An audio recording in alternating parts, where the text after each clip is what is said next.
Hi, it's Michael here in the ASP product training room, and in today's video we're going to go into a little depth on the armorer side of things and show you how to replace the calipers in an ASP Talon Infinity, also known as a T-Series baton. Now, in the vast majority of cases, you should never need to do anything more than keep your baton clean to ensure it operates quickly and smoothly for years. However, in the unlikely event that you find your baton isn't opening, releasing, or closing properly, you or your armorer may need to replace one or both of the calipers that operate inside the shafts of the baton. So we're going to go into detail about how to perform that field service. The tools and supplies we need include a high heat source. We use a portable propane torch, water for cooling, rags or paper towels, pair of pliers, red Loctite for reinstalling the tip, and of course any calipers and springs that you might need to replace other parts. You can find many of the supplies you need in the baton repair kit available from ASP, and we've even got an instructional counter mat that shows you all the parts of the baton and makes it easy to look at what you're doing while you're assembling and disassembling the unit. In order to disassemble the Talon baton, we need to remove the tip from the baton, and that's going to allow the end tube and the middle tube to be removed from outside the back of the handle. And in order to remove that tip, we need to heat the end of the baton just below it to cook off the red Loctite or thread locker that's holding it in place.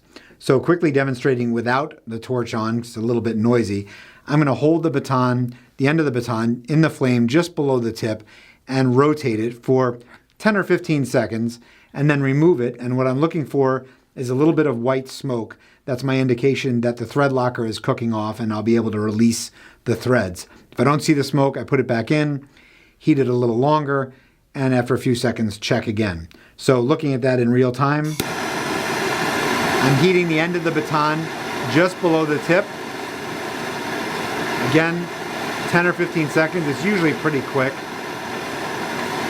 And once that's heated up a little bit, I'm going to start checking for smoke, nothing yet.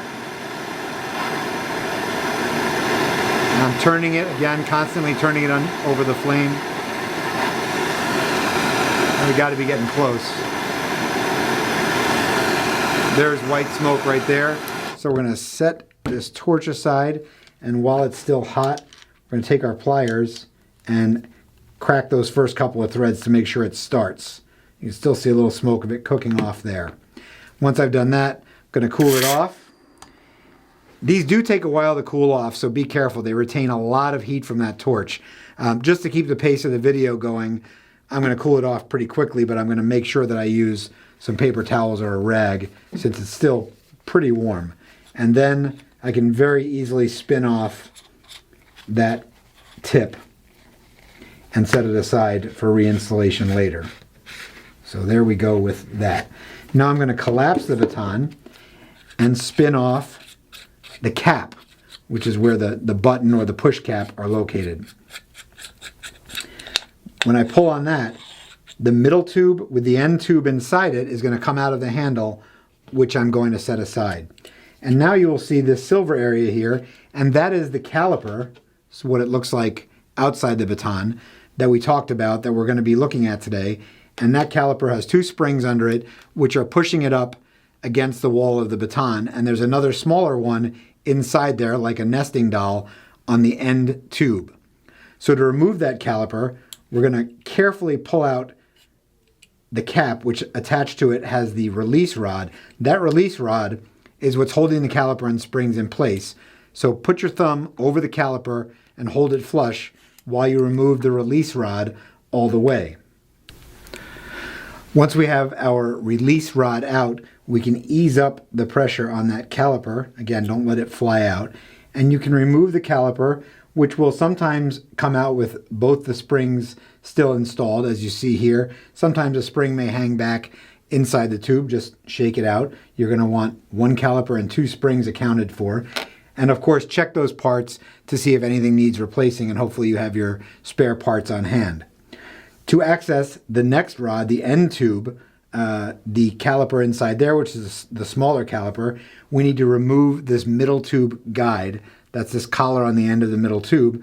And our little internal trick for doing that is to take our release rod, put it inside the slot that the caliper came out of and just give it a little wedge up. And that will unseat that middle tube guide, which you can then remove and set aside. And then take our release rod, put it back in place in order to hold the second caliper and springs in place. And then you can remove that end tube. Now, everything here is the same as what we just did, only the parts are a little bit smaller. So for the speed of the video, I'm not gonna uninstall everything here. Let's assume that we took it out, checked it, reinstalled it, and we're moving on to reassembly. So we're gonna put that end tube back in the middle tube, pull the release rod out, and then we're gonna reinstall our middle tube guide. And there is a tab and a notch there for indexing it. Make sure that those are perfectly aligned, and then press fit it right in place. Then we want to make sure that our springs stay seated in our caliper when we put it back into its housing. And one way you can do that is with a magnet, and we actually include one in our repair kit. You can put the caliper on the end of the magnet and the springs will stay in place. And then you can put that whole assembly back into its home there, remove the magnet, and if you've done it right, you'll have no hang-ups. You can squeeze that caliper in and out and it operates nice and smoothly. Hold it in place with the release rod, like so, and then take your middle tube and end tube, put it back in the handle, spin it back on, and then we're going to get ready to put our tip back on. Now, this is a great time to think about an option, which is our breakaway tip. The breakaway tip is a ceramic tip that lets you easily break automobile glass, so you can use it as a life-saving extrication tool. So if you wanted to install this instead of the tip that I'm going to put back on, you would just use the same process but with the breakaway tip and then cover it with its cap. I'm just going to reinstall the tip we had on there, and to do that I'm going to put the first couple of threads in place, and then I'm going to take my red Loctite and put just a couple of drops on the threads and let them work their way around the threads there. Finish turning that tip back in place. And then I'm going to let it sit for about 10 minutes for its initial setup. It takes about 24 hours to fully cure, but after 10 minutes, you ought to be able to operate the Baton. And then, of course, you're going to want to check for nice, smooth, fluid operation, which we have, and you are done. Make sure to give it a little bit of a wipe down, clean off any residue. No need to lubricate Talon Infinity batons. That's one of their main features. Just keep it clean, and then you are back in business. I hope you found that repair video helpful. Make sure to check out the other videos at asp-usa.com, and thanks for watching.